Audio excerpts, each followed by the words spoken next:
सोचो एक दिन धूप खिली है, चिड़िया चहचहा रही हैं, तुम उठते हो, ऑनलाइन गेमिंग और सोशल मीडिया स्क्रॉलिंग के लिए एक्साइटेड, तुम फोन उठाते हो, कोई इंटरनेट नहीं, कंप्यूटर चेक करते हो, फिर भी कोई इंटरनेट नहीं। क्या हो रहा है? परिवार से पूछते हो, उन्हें भी नहीं पता। इंटरनेट, डिजिटल एज की जान गायब हो गया है। पूरे शहर में यही सीन चल रहा है। लोग कंफ्यूज्ड हैं, फ्रस्ट्रेटेड हैं। मीम्स और वायरल वीडियोस का क्या हुआ? इंटरनेट, एक कांस्टेंट प्रेजेंस, अचानक गायब। बिना पिंग्स और नोटिफिकेशंस के दिन अजीब सा शांत लग रहा है। विस्पर से साइलेंस टूटती है, अफवाहें फैलने लगती हैं। क्या ये ग्लोबल आउटेज है, सोलर फ्लेयर या कुछ और सिनिस्टर? इंटरनेट के गायब होने से शहर में केओस मच गया है। डिजिटल वर्ल्ड के बिना ये क्या करेंगे?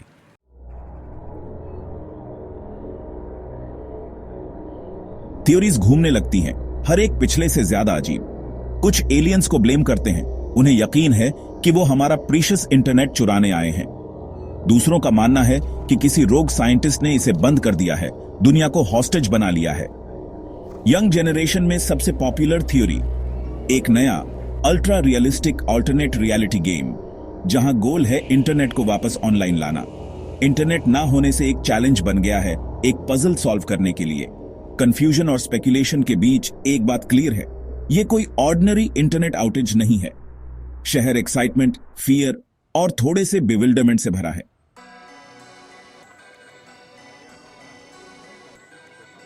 लोकल टी स्टॉल, जो क्रिकेट स्कोर्स और बॉलीवुड स्कैंडल्स की गॉसिप से भरा रहता है, थ्योरीज का बैटल ग्राउंड बन जाता है।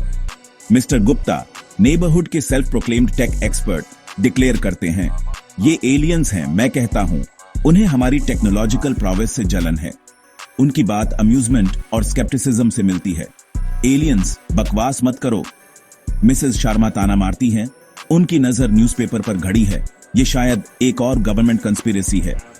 यंग जनरेशन अपने बेजान स्मार्टफोन से चिपके हुए ग्लोबल गेमिंग चैलेंज की पॉसिबिलिटी के बारे में एक्साइटेडली विस्पर करते हैं। इमेजिन, रोहन कहता है, एक टीनेजर जो अपने गेमिंग स्किल्स के लिए जाना जाता है, हमें रियल वर्ल्ड में क्लूज सॉल्व करने होंगे इंटरनेट वापस लाने के लिए।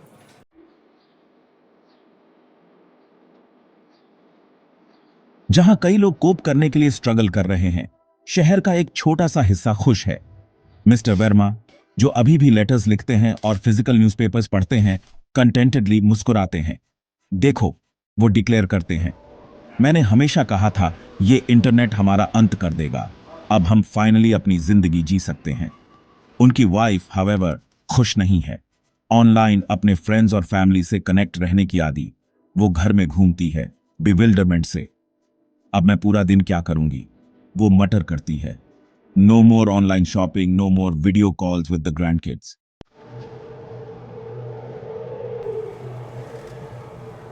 जैसे जैसे दिन ढलता है, शहर पर एक अजीब सी घटना छा जाती है, बोरियत।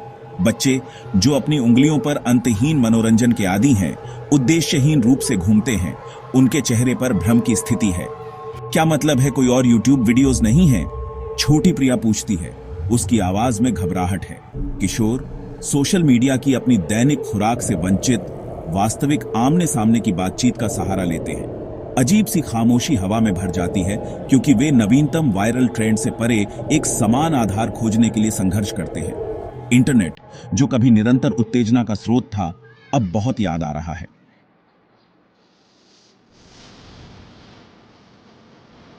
इंटरनेट का गायब होना केवल एक असुविधा नहीं थी, यह कार्रवाई का आह्वान था। युवा पीढ़ी, जो मीम्स और ऑनलाइन गेम के डिजिटल आहार पर पली बढ़ी है, ने हार मानने से इनकार कर दिया। एक योजना बनने लगी जो उनके पसंदीदा ऑनलाइन गेम के लिए पुरानी यादों और डिजिटल दुनिया से फिर से जुड़ने की तीव्र इच्छा से प्रेरित थी। उन्होंने इसे ऑपरेशन इंटरनेट रिट्रीवल कहा।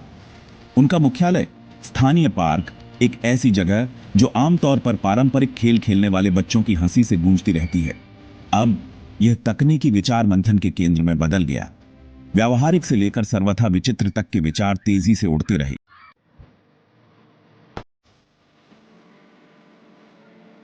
इस अभियान का नेतृत्व कर रहे थे रोहन, पड़ोस के टेक विशेषज्ञ, जिन्हें अब उनके साथी इंटरनेट क्रूसेडरों ने दी प्रोफेसर की उपाधि दी है। उन्होंने अपने सैनिकों को रैली की, हमें इंटरनेट की तरह ही सोचने की जरूरत है। उन्होंने घोषणा की, यह हर जगह है, और कहीं भी एक ही समय में नहीं है। हमें इसके सोर्स कोड, इसके सार तक पहुंचने की जरूरत है। उनके शब्दों ने उनके सबसे भरोसेमंद लेफ्टिनेंटों की आंखों में एक चिंगारी जला दी। समूह में सबसे छोटी प्रिया ने सुझाव दिया कि वे गूगल से संपर्क करें। वे सब कुछ जानते हैं, उसने चहचहाते हुए कहा।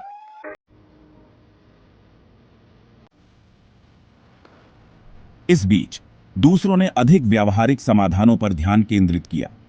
पुराने इलेक्ट्रॉनिक्स से बचाए गए स्क्रूड्राइवर्स और तारों से लैस होकर उन्होंने एक विशाल एंटीना बनाने का प्रयास किया। तर्क सरल था, फिर भी त्रुटिपूर्ण था। यदि वे सिग्नल को बढ़ा सकते हैं तो निश्चित रूप से वे इंटरनेट को वापस ला सकते हैं। उनके प्रयास हालांकि बहादुर थे, जिसके परिणाम स्वरूप तारों का एक उलझा हुआ जाल और छोटे राहुल के लिए हल्का बिजली का झटका लगा, जिसने कठिन तरीके से सीखा कि बिजली और उत्साह हमेशा मिश्रण नहीं करते हैं। निरुत्साहित, उन्होंने इस साझा विश्वास से प्रेरित होकर आगे बढ़ाया कि वे किसी तरह अपने डिजिटल खेल के मैदान को वापस ला सकते हैं।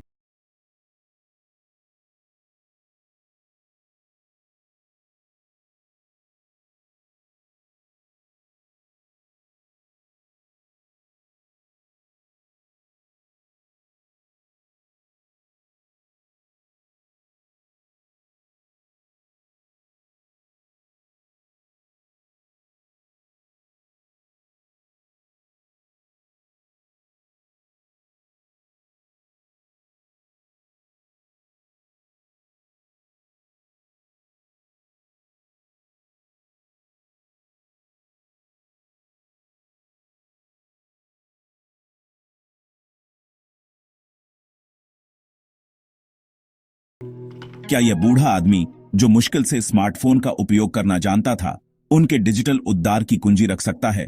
सस्पेंस स्पष्ट था।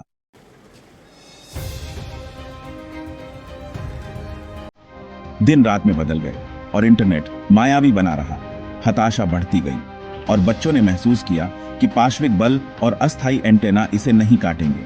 उन्हें एक और रणनीतिक दृष्टिकोण की आवश्यकता थी, लापता इंटरनेट के रहस्य को उजागर करने का एक तरीका। और इसलिए द इंटरनेट डिटेक्टिव्स का जन्म हुआ। आवर्धक चश्मे अपने दादा दादी के प्राचीन संग्रह से उधार लिए गए और स्क्रिबल्ड सिद्धांतों से भरी नोटबुक से लैस वे तकनीक प्रेमी बच्चों से निडर जांचकर्ताओं में बदल गए।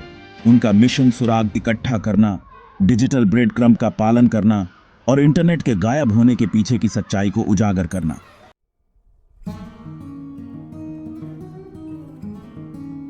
उनका पहला सुराग एक अप्रत्याशित स्रोत से आया, मिस्टर वर्मा, पड़ोस के टेक्नोफोब। उन्होंने अपने बचपन की कहानियों को याद किया, इंटरनेट से पहले के समय की कहानियां, जब सूचनाएं फुसफुसाते हुए और रेडियो तरंगों पर दरार के माध्यम से यात्रा करती थीं। शायद, उन्होंने सुझाव दिया, उनकी आंखें शरारत के संकेत के साथ टिमटिमा रही हैं। उत्तर डिजिटल दुनिया में नहीं, बल्कि अतीत की गूंज में निहित है। चिंतित बच्चे मिस्टर वर्मा के इर्द गिर्द इकट्ठा हो गए और सुनने के लिए उत्सुक थे। उन्होंने शॉर्ट वेव रेडियो के बारे में बात की, ऐसे उपकरण जो दूर दूर की भूमि से संकेत उठा सकते हैं। ऐसे समय से आवाजें जब तकनीक आभासी वास्तविकताओं में भागने की तुलना में दुनिया से जुड़ने के बारे में अधिक थी। क्या ये प्राचीन उपकरण उनके डिजिटल दुविधा की कुंजी रख सकते हैं?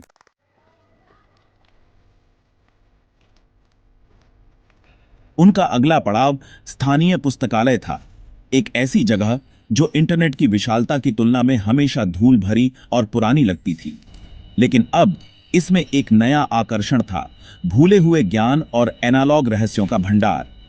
फ्लैशलाइट से लैस बिजली आउटेज ने पुस्तकालय को भी प्रभावित किया था और जवाबों की प्यास के साथ उन्होंने मंद रोशनी वाले ढेर में प्रवेश किया। पुराने कागज और भूली हुई कहानियों की गंध से हवा घनी थी।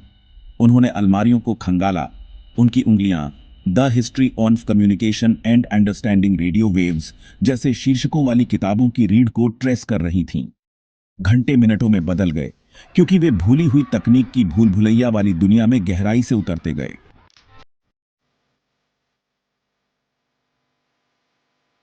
उनकी जांच ने उन्हें क्रिप्टोग्राफी पर एक प्राचीन पुस्तक में छिपे एक फीके नक्शे तक पहुंचाया। इसमें भूमिगत सुरंगों के एक नेटवर्क को दर्शाया गया है, जिसके बारे में अफवाह है कि यह एक गुप्त प्रयोगशाला की ओर जाता है, जहां एक वैरागी वैज्ञानिक ने एक बार अभूतपूर्व संचार तकनीक पर काम किया था। क्या यह इंटरनेट के गायब होने का स्रोत हो सकता है? घबराहट और उत्साह के मिश्रण के साथ बच्चे नक्शे का अनुसरण करते थे। उनके कदम रात के सन्नाटे में गूंजते थे। सुरंग ने उन्हें एक भारी धातु के दरवाजे तक पहुंचाया, जिसकी सतह ठंडी और भव्य थी। जैसे ही उन्होंने दरवाजा खोला, एक अजीब सी गुनगुनाहट ने हवा को भर दिया। साथ में अंदर से एक हल्की चमक निकल रही थी।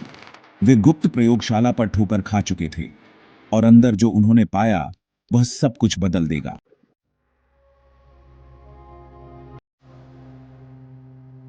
प्रयोगशाला भूली हुई तकनीक का एक समय कैप्सूल था। धूल भरे ऑसिलोस्कोप गुप्त तरंगों को प्रदर्शित करते थे। पंच कार्डों पर लगे कोबवे कंप्यूटिंग के बीते युग का प्रमाण थे। ओझोन की गंध से हवा घनी थी। रोहन अपने तत्व में था। वह उपकरण के टुकड़े को ट्रेस करता था। यह यहां एक संग्रहालय की तरह है, उसने फुसफुसाया। अन्य बच्चे प्रयोगशाला का पता लगाने लगे।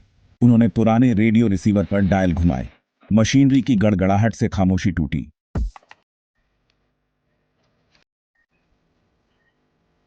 मिस्टर वर्मा शुरू में प्रयोगशाला में प्रवेश करने के लिए अनिच्छुक, रंगीन तारों के स्पूल और आधे असेंबल सर्किट बोर्ड से भरे एक कोने में खुद को आकर्षित पाया। उसने तारों के साथ अपनी उंगलियां चलाईं। उसकी आंखें बंद थीं, जैसे कि एक भूली हुई याद को याद कर रही हो। इंटरनेट, उन्होंने शुरू किया। उनकी आवाज बमुश्किल फुसफुसाती है, मकड़ी के जाले की तरह है।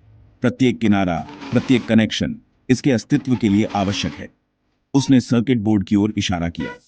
एक कनेक्शन तोड़ें और पूरी चीज अलग हो जाती है। बच्चों ने हैरान नजरों का आदान प्रदान किया। क्या यह गुप्त संदेश उनकी डिजिटल जीवन रेखा को बहाल करने की कुंजी रख सकता है? मिस्टर वर्मा आमतौर पर कम बोलने वाले व्यक्ति पहेलियों में बोलते प्रतीत हो रहे थे।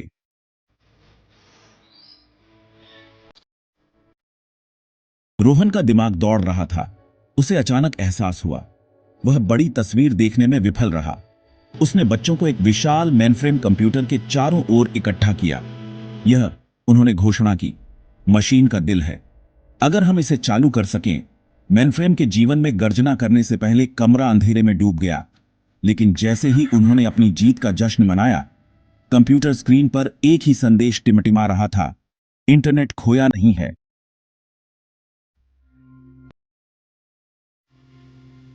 बच्चे स्क्रीन पर संदेश को घूरते रहे। उनके चेहरे पर भ्रम और उत्साह का मिश्रण था। इसका क्या मतलब है? प्रिया ने पूछा। इंटरनेट मिलने की प्रतीक्षा कर रहा है।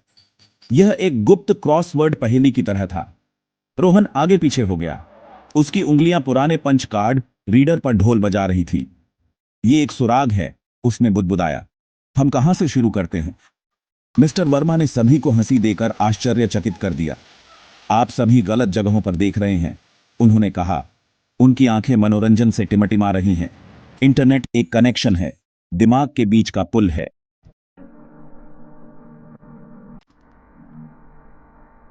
मिस्टर वर्मा के शब्दों ने बच्चों के दिमाग में विचारों की एक श्रृंखला प्रतिक्रिया को जन्म दिया। वे इंटरनेट के तकनीकी पहलुओं, तारों और सर्वरों पर इतने केंद्रित थे कि वे इसका असली उद्देश्य भूल गए थे, लोगों को जोड़ना। नई ऊर्जा के साथ वे प्रयोगशाला से बाहर और वापस शहर में भागे। सड़कें शांत थीं, भयानक रूप से, यातायात की सामान्य गूंज और अपने स्मार्टफोन से चिपके लोगों की बकबक के बिना। लेकिन सतह के नीचे कुछ बदल गया था। परिवार अपने बरामदे पर इकट्ठा हो रहे थे, कहानियां और हंसी साझा कर रहे थे। बच्चे गलियों में हॉपस्कॉच और टैग खेल रहे थे। उनके चेहरे वास्तविक जीवन की बातचीत की खुशी से भर गए थे। इंटरनेट के अभाव ने उन्हें एक दूसरे के साथ फिर से जुड़ने, मानवीय संबंधों के सरल सुखों को फिर से खोजने के लिए मजबूर किया था।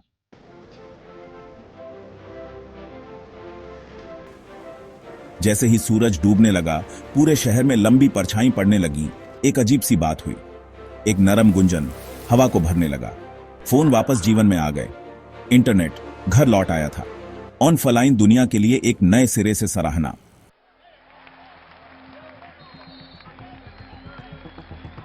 बच्चे इंटरनेट की वापसी में उनकी, यद्यपि अनजाने में, भूमिका के लिए नायकों के रूप में सम्मानित उत्सवों को गर्व और मनोरंजन के मिश्रण के साथ देखते थे। उन्होंने डिजिटल अज्ञात के केंद्र में प्रवेश किया था और ऑनलाइन और ऑफलाइन दुनिया के बीच नाजुक संतुलन की एक नई समझ के साथ उभरे थे। हो सकता है, रोहन ने सोचा, हमें हर समय जुड़े रहने की जरूरत नहीं है। अन्य बच्चे, उनके चेहरे अपने स्मार्टफोन की चमक से रोशन, सहमति में सिर हिलाया।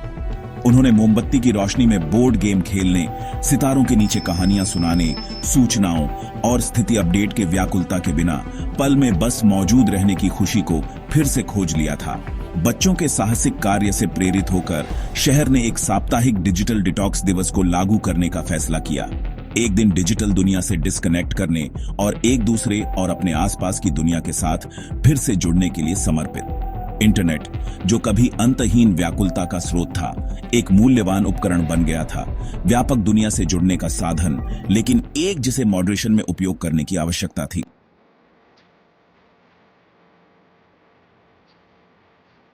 जीवन सामान्य हो गया था, या कम से कम एक नए प्रकार का सामान्य।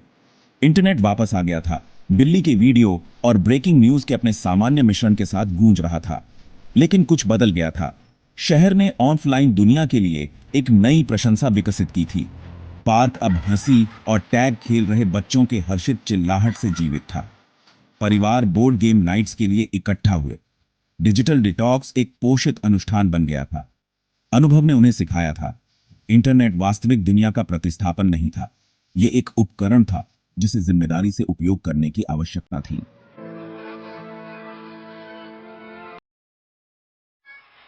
बच्चे, महान इंटरनेट आउटेज के नायक, खुद को इस नई दुनिया को अपनी उम्र से परे ज्ञान के साथ नेविगेट करते हुए पाया। उन्होंने अभी भी अपने ऑनलाइन गेम का आनंद लिया और दुनिया भर के दोस्तों के साथ जुड़े, लेकिन उन्होंने आमने सामने की बातचीत के लिए भी समय निकाला। एक भौतिक पुस्तक पढ़ने या अपने रहने वाले कमरे में एक किला बनाने के सरल सुखों के लिए। शहर ने संतुलन का महत्व सीखा था, डिजिटल और वास्तविक के बीच सामंजस्य स्थापित करने का। इंटरनेट अब एक ऐसी ताकत नहीं थी जो उनके जीवन को नियंत्रित करती थी। यह एक ऐसा उपकरण था जिसने इसे समृद्ध किया, एक पुल जिसने उन्हें एक व्यापक दुनिया से जोड़ा बिना उन संबंधों को तोड़े जो उन्हें अपने समुदाय से बांधते थे। महान इंटरनेट आउटेज, शुरुआती आतंक और भ्रम का समय एक महत्वपूर्ण मोड़ बन गया था। इसने उन्हें मानवीय संबंध के महत्व, ऑनलाइन दुनिया की सुंदरता और एक अच्छे पुराने जमाने के डिजिटल डिटॉक्स के मूल्य की याद दिलाई थी। और इसलिए शहर फला फूला, थोड़ा समझदार, थोड़ा अधिक जुड़ा हुआ और बहुत अधिक संतुलित। टेक्नोटाउन एकदम मस्त जगह थी, भड़कीली रोशनी और चमचमाते गैजेट्स से भरा। यहाँ के बच्चों को अपने गिज़मोज से बहुत प्यार था। उन्हें अपने टेबलेट्स और फोन बहुत पसंद थे। मेरा ऑनलाइन गेम एकदम धांसू है, राज चिल्लाया, अपना हाई स्कोर दिखाते हुए। मेरा वर्चुअल पेट सबसे बेस्ट है, माया बोली, अपने फोन से नजरें उठाए बिना। ये बच्चे स्मार्ट और टेकी थे, लेकिन वो ज्यादा टाइम ऑनलाइन बिताते थे। वो अपनी स्क्रीन के बाहर की असली दुनिया भूल गए थे। एक दिन कुछ अजीब हुआ, इंटरनेट गायब हो गया। पूप, यह सब एक न्यूज फ्लैश से शुरू हुआ। न्यूज रीडर परेशान लग रहा था। एक बहुत बड़ा सोलर स्टॉर्म धरती से टकराया है, उसने घोषणा की। सारे इंटरनेट सर्विसेज बंद हो गए हैं। पहले तो किसी को समझ नहीं आया कि क्या हो रहा है। सोलर स्टॉर्म क्या होता है, राज ने सोचा। मेरा वर्चुअल पेट ठीक तो होगा, माया परेशान हुई। जल्द ही सब घबरा गए। बच्चे अपने घरों से बाहर भागे, कंफ्यूज्ड और डरे हुए। मेरे गेम्स लोड नहीं हो रहे हैं, राज रोया। मैं अपने दोस्तों से बात नहीं कर सकती, माया चिल्लाई। खेल का मैदान, जो आमतौर पर ऑनलाइन बातचीत से गुलजार रहता था, एकदम शांत था। झूले बेजान लटके हुए थे। स्लाइड को किसी ने अनदेखा कर दिया था। इंटरनेट के बिना वो क्या करते। तभी राज की दादी वहां से गुजरी। उन्होंने उदास चेहरे देखे और मुस्कुराई। क्या हुआ मेरे बच्चों, उन्होंने प्यार से पूछा। इंटरनेट चला गया है दादी माँ, राज रोया। हम इसके बिना कुछ नहीं कर सकते, दादी माँ मुस्कुराई। बकवास, उन्होंने कहा। इंटरनेट के पहले भी हम खूब मजे करते थे। आओ मैं तुम्हें दिखाती हूं। दादी माँ के पास एक प्लान था। वो जानती थीं कि इन टेकी बच्चों को कैसे खुश करना है। दादी माँ उन्हें पार्क ले गई। चलो लुका छिपी खेलते हैं, उन्होंने घोषणा की। पहले तो बच्चे हिचकिचा रहे थे। लुका छिपी, ये तो बहुत पुराना खेल है, राज बुदबुदाया। लेकिन दादी माँ का उत्साह संक्रामक था। जल्द ही वे इधर उधर भाग रहे थे, खिलखिला रहे थे और छिप रहे थे। उन्होंने पेड़ों और झाड़ियों को ढाल के रूप में इस्तेमाल किया। वे बेंचों के पीछे से झांक रहे थे, उनके चेहरे उत्साह से लाल हो रहे थे। वे पूरी दोपहर खेले। उन्होंने एक दूसरे के साथ दौड़ लगाई, कहानियां सुनाई और टहनियों और पत्तों से एक छोटा सा किला भी बनाया। यह तो सचमुच मजेदार है, माया ने हैरानी से स्वीकार किया। और मुझे अपने फोन की भी जरूरत नहीं पड़ी। देखा, दादी मां ने आंख मारी। असली दुनिया रोमांच से भरी है। आपको बस यह जानने की जरूरत है कि कहां देखना है। जैसे ही सूरज डूबने लगा, इंटरनेट जादुई रूप से वापस आ गया। लेकिन कुछ बदल गया था। बच्चे वापस लॉग इन करने की जल्दी में नहीं थे। उन्होंने असली जिंदगी में खेलने का मजा खोज लिया था। उन्होंने सीखा था कि मजा सिर्फ पिक्सल और स्क्रीन के बारे में नहीं है। उस दिन से टेक्नो टाउन के बच्चों ने एक वादा किया। वे टेक्नोलॉजी का इस्तेमाल समझदारी से करेंगे। वे अपने ऑनलाइन समय को असली दुनिया के रोमांच के साथ संतुलित करेंगे। आखिरकार, जिंदगी जीने के लिए है, न कि सिर्फ स्क्रॉल करने के लिए।